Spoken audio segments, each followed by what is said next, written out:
মির্জা সায়ানমুগ্ধ লেখিকা জান্নাতুল ফেরদৌস মিথিলা পর্ব ১৩। তুলোর ন্যায় নরম বিছানায় শুয়ে থাকার মনে হচ্ছে ভারী শরীরটা বুঝি হাওয়ায় ভাসছে। অসারতায় ডুবে থাকা হাত পাগুলো কেমন নড়চড়বিহীন পড়ে আছে। চোখ দুটো বুজে থাকলেও মস্তিষ্ক ধীরে ধীরে সজাগ হচ্ছে মাহিরার। এক আধটু টের পাচ্ছে পায়ের পাতায় কারো শীতল হাতের স্পর্শ। ধীরে ধীরে সেই স্পর্শ গাঢ় হচ্ছে। পায়ের পাতা ছেড়ে দিয়ে উঠে আসতে টাকনো বরাবর। মুহূর্তেই সম্পূর্ণ সজাগ হলো মাহি। পায়ে এমন শিরশিরে পরশ অনুভূত হতেই শোয়া ছেড়ে লাফিয়ে ওঠে মেয়েটা। ভয়ে তো ঢোক গেলে সম্মুখে তাকাতেই দেখে মেয়েডেনিরা কেমন ছলছল চোখে তাকিয়ে আছে তার পানে। মাহি ভরকায়, সময় নিয়ে নিজেকে সামলে সন্দিহান গলায় আওড়ায়, আপনি এখানে? মেইডেন এক কথা বলতে পারছেন না কেন যেন। তার হয়ে তার চোখ দুটো বোধহয় কথা বলছে আজ। জানাচ্ছে মাহির কষ্টে তিনিও কষ্ট পাচ্ছেন। মাহি কিয়ৎক্ষণ একদৃষ্টিতে তাকিয়ে রইল মধ্যবয়সীর আধারে ছেয়ে থাকা মুখ পানে। ঠোঁট নাড়িয়ে ফের কিছু বলতেই যাবে, অমনি ঘটে গেল এক অতর্কিত ঘটনা। মেইডেন কেমন ছুটে এসে মেয়েটাকে বুকের সঙ্গে চেপে ধরলেন আচমকা। ঘটনার আকস্মিকতায় হতবিহ্বল মাহি পাথরের ন্যায় বসে রইল কেবল। এদিকে মেইডেন কাঁদছে, হু হু করে কাঁদছেন। এই কান্নায় নেই কোনো নাটকীয়তা, আছে কেবল বুকচেরা আর্তনাদ। মাহির বোধগম্য হচ্ছে না মেইডেনের এহেন বাধাহীন কান্নার কারণ।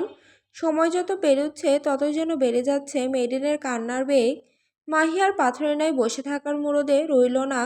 ধীরে ধীরে মেইডেনের পিঠের ওপর এক হাত উঠিয়ে এনে আলগোসে রাখল সে। খানিক গলা খাকারি দিয়ে বলতে লাগলো, কি হয়েছে আপনার মেইডেন, এভাবে কাঁদছেন কেন?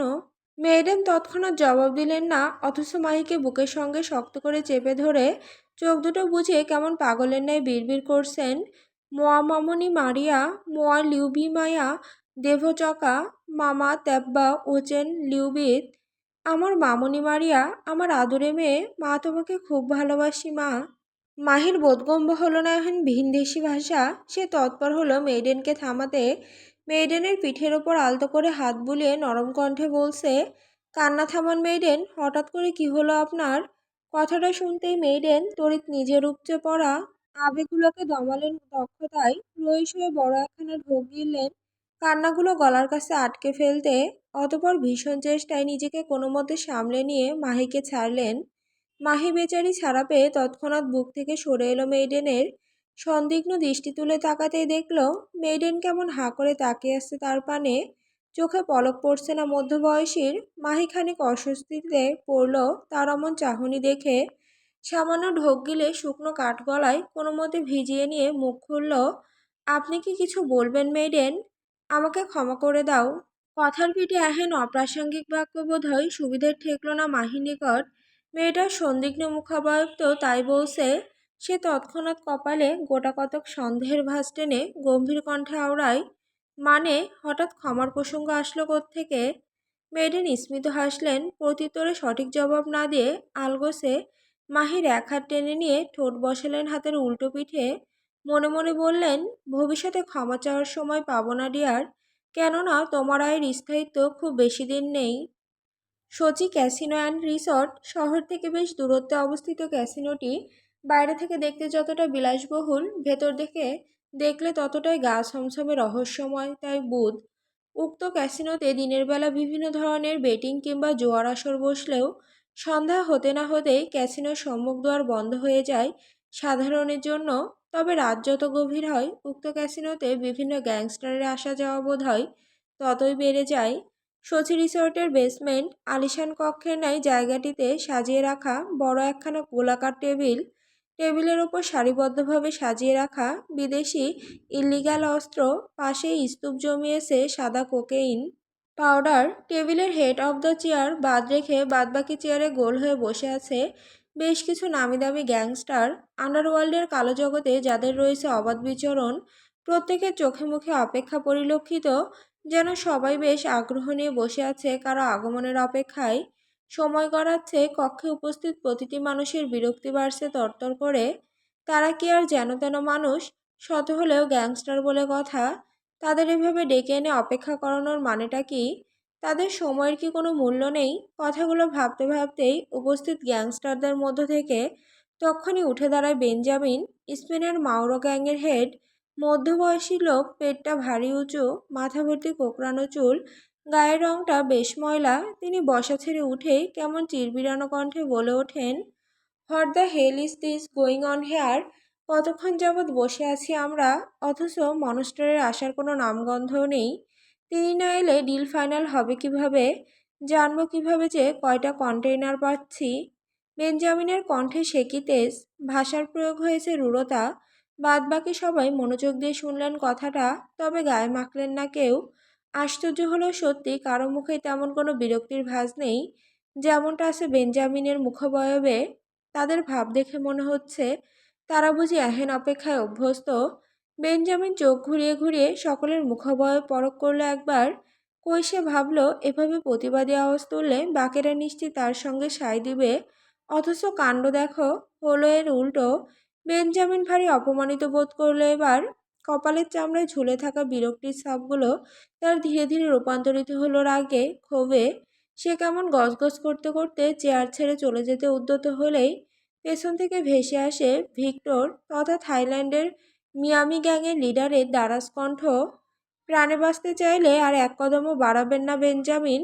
কেননা এখানে আসার সিদ্ধান্তটা যার যার, ইচ্ছেতে হলেও এখান থেকে বেরোনোর সিদ্ধান্তটা কেবল শ্যাডো মনস্টারের হাতেই থাকে। তাই অতিরিক্ত লাফালাফি না করে বসে পড়ুন। থামলেন বেঞ্জামিন, ভাবুক হলেন পরমুহূর্তে। রাশিয়ার সবচেয়ে বড় ডিলার গ্যাং তথা রুশদির সাথে যুক্ত হওয়ার পর এই প্রথম কোনো ডিলিংয়ে সরাসরি অংশ নিয়েছে বেঞ্জামিন। জানেন এই গ্যাংস্টারের তথাকথিত অনেক রুলস, স্রেফ লোকমুখে শুনেছে এদের নামডাক।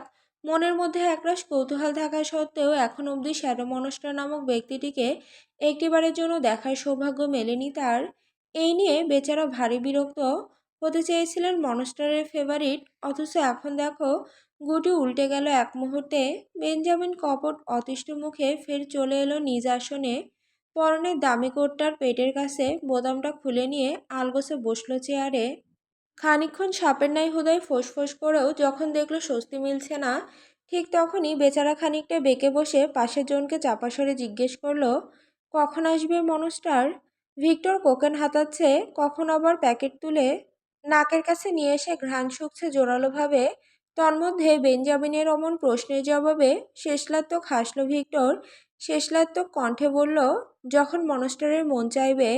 উত্তরটা মন মতো হয়নি বেঞ্জামিনের। লোকটা কেমন নাক মুখ কুঁচকে বসে রইল নিজ জায়গায়। এরই মধ্যে কক্ষটিতে প্রবেশ করে বেশ কিছু সশস্ত্র বডিগার্ড। প্রত্যেকেই ছুটে এসে ঘিরে ধরলেন পুরো কক্ষটি। সবার গায়ে একই রকম সাদা পোশাক, হাতে দামি দামি অস্ত্র। কক্ষে উপস্থিত সকলের নজর পড়ল দরজার দিকে।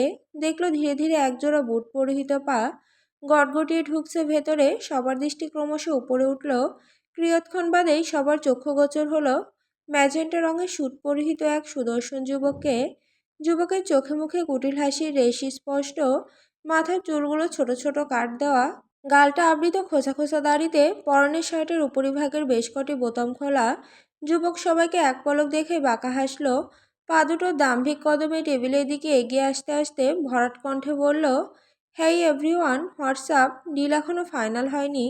ভিক্টর ঠোঁট ফিসে হাসল। পেছনের চেয়ারের হাতলে এক হাত উঁচিয়ে রেখে বসল পরক্ষণে। রইস হয়ে বলল, না, তোমার জন্য ওয়েট করছিলাম। যুবক হুট করেই নিচের ঠোঁটখানা কামড়ে ধরল কেন যেন। পরমুহূর্তে নিজের আর্টিফিশিয়াল লেন্স পরিহিত চোখ দুটো খানিক কুঁচকে তাকালো ভিক্টরের দিকে। সময় নিয়ে শুধালো, মনস্টার কোথায়? ভিক্টর আগের ন্যায় হাসল। মাথাটা সামান্য কাত করে রহস্যময় কণ্ঠে আওড়ালো, ওহ নিক, স্টপ দিস জোকারি। মনস্টার কোথায় সেটা আমরা না জানলেও তুমি ঠিকই জানো সেটা আমরা জানি। শত হলেও শ্যাডো মনস্টারের চিরশত্রু বলে কথা। তুমি তো তার খবর রাখবেই। নিক পুরো হাসলো মনে হচ্ছে। চোখ দুটো তীক্ষ্ণ করে নিয়ে হাত দুখানা গুজে দিল প্যান্টের পকেটে। অতপর পা দুটো সামান্য ফাঁক করে আরামে দাঁড়িয়ে বলতে লাগলো, বাহ, তুমি দেখছি ইদানিং ব্রেন খাটাতে শিখে গিয়েছো। ভিক্টর, যদিও বা ভুল বলনি তুমি, এর জন্য অবশ্য তোমাকে একটা গিফট দেওয়া উচিত। কি দেওয়া যায়? নিক ভাবুকের ন্যায় ঠোঁট উল্টালো, মাথাটা নুইয়ে রেখে ধীর পায়ে কদম বাড়ালো টেবিলের একপাশে। খানিকক্ষণ সময় নিয়ে ভাবলো কিছু একটা। অতপর কেমন বাঁকা হেসে বাঁকা চোখে তাকালো ভিক্টরের পানে। চট করে বলে উঠল, যাও, আজ পুরো রাতের জন্য আমার অস্ট্রেলিয়ান গার্লফ্রেন্ড তোমার। I know you have wanted to hook up with her many times, so go on. আজও তোমার? হকচকিয়ে ওঠে ভিক্টর, কানে ভুল শুনল কিনা যাচাই করতে আচমকা বলে বসে, হোয়াট? নিক পুরো হাসতে পা দুটো ধীরে ধীরে এগিয়ে যাচ্ছে ভিক্টরের কাছে। ভিক্টর হতবাক চোখে তাকিয়ে আছে এখনো। ততক্ষণে নিক এসে দাঁড়িয়েছে ভিক্টরের পেছনে। হালকা ঝুঁকে এসে নিকের কান বরাবর মুখ এনে দুষ্টু কণ্ঠে বলল, you know what Victor, she is too much wild in bed. I think you have loved it. ভিক্টরের অপবিত্র মনটা বুঝি লাফাচ্ছে রীতিমতো। তার সারা মুখে ছড়িয়ে গিয়েছে কামুকতার ছাপ। নিকের অস্ট্রেলিয়ান গার্লফ্রেন্ডের প্রতি সেই কবে থেকে ঝোঁক ছিল তার, তবে আগ বাড়িয়ে কিছু বলার বা করার সাহস হয়ে ওঠেনি কখনো। কিন্তু আজ যেহেতু যেচে পড়ে সুযোগ পেয়েছে, তাহলে শুধু শুধু এই সুযোগ হাতছাড়া করবে কেন শুনি। এদিকে এহেন প্রস্তাবে ভিক্টর যতটা খুশি হয়েছে, অন্য একটা মানুষ ঠিক ততটাই ক্রোধান্বিত হচ্ছে। টেবিলের একদম কর্নারের চেয়ারে মাথা নুইয়ে বসে থাকা আলেকজান্ডার ক্রমান্বয়ে ফুঁসছে রাগে। সুশ্রী ফর্সা মুখাবয়বটা তার লাল হয়ে যাচ্ছে ক্রমশ। কেননা নিকের অস্ট্রেলিয়ান গার্লফ্রেন্ডটা যে আর কেউ নয়, বরং তার স্ত্রী মেরিন। একবার এক ডিল ফাইনাল করতে এসেছিল আলেকজান্ডারের সঙ্গে, এসেছিল মেরিন। সেদিনই নিক দেখে ফেলে মেরিনকে। প্রথম প্রথম নিকের বিহেভিয়ার যথেষ্ট ক্যাজুয়াল থাকলেও পরবর্তীতে তার আচরণ হয়ে ওঠে উন্মাদের ন্যায়। নিজের ক্ষমতা বলে আলেকজান্ডারকে জোর করে আটকে রেখে তারই সামনে থেকে বেচারি মেরিনকে জোর করে তুলে নিয়ে যায় নিক। আলেকজান্ডার কতবার চেষ্টা করেছে নিজের স্ত্রীকে সারিয়ে আনতে, কিন্তু বরাবরই ব্যর্থ হয়েছে নিকের ক্ষমতার কাছে। এই ছেলে যে আস্ত বড় এক শয়তান, যেটাতে একবার নজর দেয় সেটা নিজের নামে হাসিল না করা অবধি শান্ত থাকে না। আলেকজান্ডারের চোখ দুটো ভরে যাচ্ছে ঘৃণার অশ্রুতে। নিজ বেদনায় মত্ত থাকা বেচারা খেয়ালই করেনি তার পেছনে কখন যে নিক এসে দাঁড়িয়েছে। সে হঠাৎ শুনল নিকের দুষ্টু কণ্ঠে টিটকারি, by the way Alex, you know something, তোমার ওয়াইফ কিন্তু আমাকে দিয়ে ভারী প্লেসড, কজ তোমারটার তুলনায় আমারটার গর্জন তাকে বেশি কাঁদিয়েছে। তৎক্ষণাৎ দাঁতে দাঁত চেপে ধরে অ্যালেক্স, চোখ দুটো বুজে ফেলে অসম্ভব রাগে। চোয়ালটা কেমন থরথর করে কাঁপছে তার। নিক বোধহয় পৈশাসিক হাসল তা দেখে। রয়ে সয়ে শটান হয়ে দাঁড়াতেই হঠাৎ তার দৃষ্টি আটকালো দরজার দিকে। একগাদা কালো পোশাকধারী গাছ ঢুকছে দৌড়ে দৌড়ে। জনে জনে গিয়ে স্ট্যান্ড নিল নিজস্ব আঙ্গিকে। নিক শটান হয়ে দাঁড়ায় এবার। দুহাত ফের প্যান্টের পকেটে গুজে নিয়ে বাঁকা হেসে বিড়বিড় করে, ব্লাডি মনস্টার হ্যাজ কাম। প্রত্যেকেই নিজেদের মাথা নুইয়ে ফেলে সঙ্গে সঙ্গে। মিনিট খানেক বাদে কক্ষে ঢুকলো একদম ধবধবে সাদা রঙা লম্বা কোট পরিহিত অ্যাডউইন। মাথায় গোলাকার টুপি, তবে তার টুপির দৈর্ঘ্য অত বেশি নয়। সে গম্ভীর মুখে সম্মুখে পা বাড়াতেই হঠাৎ শুনল নিকের বাঁকা কণ্ঠ, বাহ, সাপের আসার বদলে দেখছি বিচ্ছু চলে এলো। অ্যাডউইন গম্ভীর পুরুষ, হুটহাট কথা জবাব দেওয়ার অভ্যাস নেই তার। সে নিজের গাম্ভীর্য বজায় রেখে ধীরে ধীরে হাত বাড়িয়ে মাথা থেকে টুপিটা নামিয়ে আনলো আলগোসে। অতপর নিকের পানে ঠান্ডা দৃষ্টিতে তাকিয়ে থেকে গম্ভীর কণ্ঠে শুধালো, এসব ছোটোখাটো কাজের জন্য বিচ্ছুই যথেষ্ট মিস্টার নিকোলাস, কারণ সাপ আসে কেবল সবল মারতে। নিক চোখ বাঁকায়, শক্ত চোয়ালে সন্ধিহান গলায় জিজ্ঞেস করে, সার্কাজম করলে? গম্ভীর মুখ অ্যাডউইন বুঝি ঠোঁট দুটো পিষে হাসলো একটুখানি। মুখাবয়বে এক প্রকার রহস্যময় ভাবভঙ্গিমা ফুটিয়ে প্রত্যুত্তরে বলল, হুম, ফ্যাক্ট বললাম। কথাটা মোটেও পছন্দ হলো না নিকের, তা তার মুখাবয়বের পরিবর্তনই যথেষ্ট স্পষ্ট। এদিকে অ্যাডউইনের এহেন কট্টর জবাবে শেষলাত্মক হাসল সবাই। তৎক্ষণাৎ মিটমিটি হাসিতে ফেটে পড়ল সকলে। অ্যাডউইন সেদিকে নজর দিল না, চুপচাপ হট গটিয়ে এগিয়ে গেল হেড অব দ্য চেয়ারের কাছে। ভীষণ শ্রদ্ধায় চেয়ারে না বসে চেয়ারের ঠিক পাশাপাশি দাঁড়ালো। নিকের এতেও সমস্যা। সরু চোখে ঘাড় বাঁকিয়ে চেয়ে থেকে গমগমে গলায় বলল, সাপ যেহেতু তোমাকে তার জায়গায় পাঠিয়েছে, তাহলে তার জায়গায় বসতো না কেন? অ্যাডউইন প্রত্যুত্তর করল না। শটানভাবে দাঁড়িয়ে বাঁ হাতটা পাশে বাড়িয়ে দিতেই একজন গার্ড এগিয়ে এসে তার হাতে ল্যাপটপ ধরিয়ে দিল। অ্যাডউইন তখনই ল্যাপটপটা টেবিলের ওপর রেখে দক্ষ হাতে কিবোর্ড চাপলো বেশ কিছুক্ষণ। অতপর মিনিট খানেক বাদেই পেছনের বিশাল স্ক্রিনে দেখা গেল এক রহস্যময় মানব, ওরফে দি শ্যাডো মনস্টারের অবয়ব। অ্যাডউইন প্রজেক্টরের সাথে ল্যাপটপের স্ক্রিন কানেক্ট করে তখনই শটান হয়ে দাঁড়ায়। বাদবাকি গ্যাংস্টাররা নুয়ে রেখেছে মাথা, সঙ্গে আছে নিকো। এমনিতে মহাশয় মুখে যতই ফটর ফটর করুক না কেন, মনস্টারের সামনে তার কোনো হেকড়ি চলে না। ওদিকে অ্যাডউইনের পেছনের স্ক্রিনে জ্বলজ্বল করছে মনস্টারের অবয়ব। যুবক পায়ের উপর পা তুলে ভীষণ আয়েসে বসে আছে রাজকীয় সোফায়। তার এক হাতে প্রতীকী হিসেবে মনস্টার সিগনেচার ব্রেসলেটটা স্পষ্ট দৃষ্টিগোচর হচ্ছে। যুবকের গায়ে বরাবরের ন্যায় কালো ওভারক্লক, মাথায় গোলাকার টুপি আর দেহের খানিকটা অংশ দেখা গেলেও মুখটা ঢেকে আছে অন্ধকারে। সে এবার নিজের ভারী কণ্ঠে বলতে শুরু করলো, নাচনি তর্গি, বিট শুরু করো। কথাটা কর্ণকুহরে পৌঁছাতেই শুরু হলো বিট। একে একে প্রত্যেক গ্যাংস্টার নিজেদের সর্বোচ্চ দাম দিয়ে কিনে নিতে লাগলেন অস্ত্রভর্তি কন্টেইনার।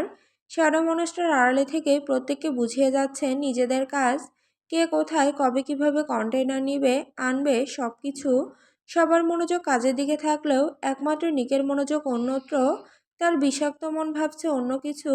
আজ এই শ্যাডো মনস্টারের জায়গায় তার থাকার কথা ছিল, অথচ ভাগ্য দেখো হয়েছে তার উল্টো।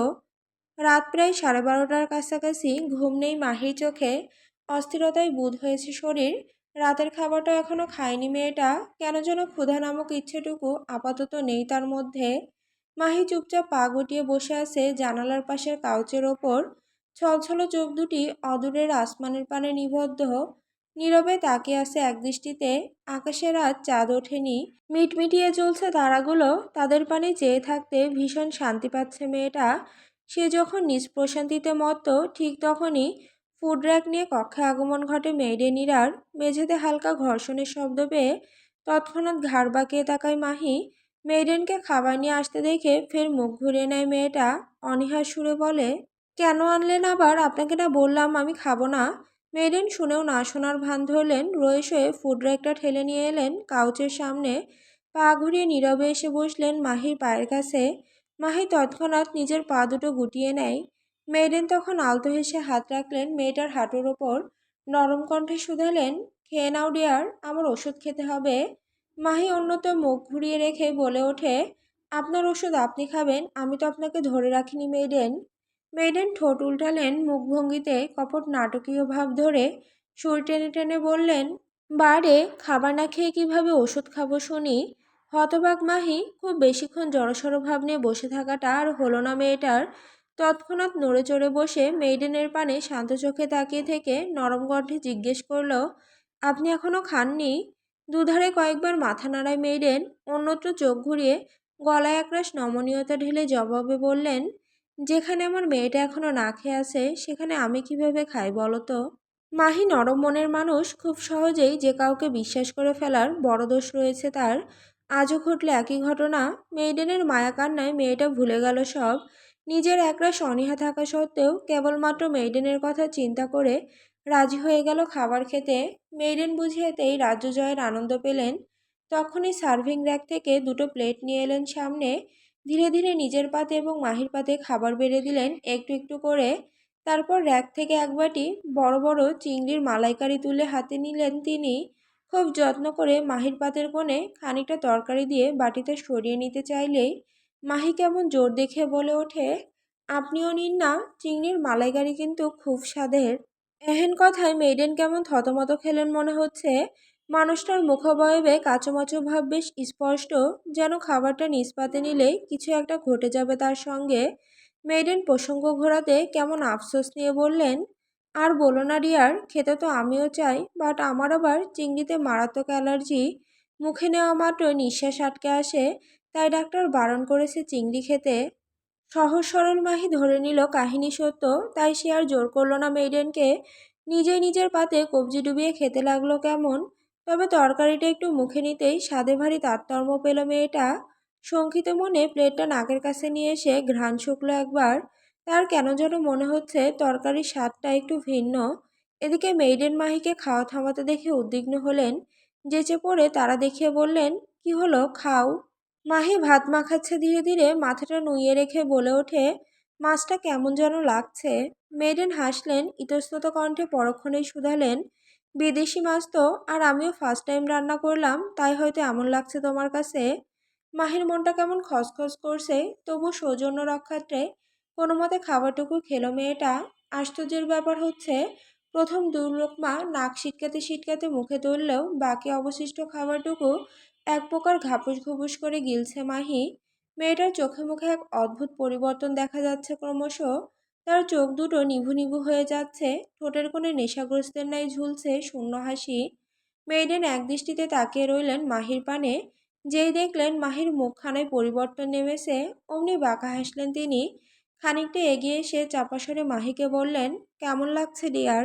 নেশাগ্রস্ত দেখাচ্ছে মাহিকে। মেয়েটা তৃপ্তির ঢেকুর তুলে আয়েসি ভঙ্গিতে জবাব দেয়, আমি উঠছি, এই দেখো। এতক্ষণে স্বস্তির নিঃশ্বাস ফেললেন মেইডেন, বুঝে গেলেন ওষুধে কাজ হয়েছে। তিনি তৎক্ষণাৎ হাত থেকে খাবার প্লেটটা নামিয়ে রেখে এগুলেন মাহির পানে। মাহির কানের কাছে মুখ এনে এক নাগাড়ে বলতে লাগলেন, তোমার আজ রাতে সিডের ঘরে যেতে হবে ডিয়ার। সিড তোমার জন্য ব্যথা পেয়েছে। এখন সেবা করার দায়িত্ব কার বলো তো? নেশাগ্রস্ত মাহি বাচ্চাদের ন্যায় ঠোঁট উল্টে সঙ্গে সঙ্গে জবাব দেয়, আমার। মেইডেন বাঁকা হাসলেন, আলতো করে মাহির মাথায় হাত বুলিয়ে বললেন, সিট তোমাকে ভালোবাসে ডিয়ার, আর ভালোবাসার মানুষের কষ্ট কমাতে নিজেকে উজাড় করতে হয়, তার সঙ্গী হতে হয়। তবেই না সে সুস্থ হবে আগের মতো। তুমিও আজ সিডের কাছে নিজেকে উজাড় করবে, কেমন? বেচারা ভীষণ কষ্ট পাচ্ছে।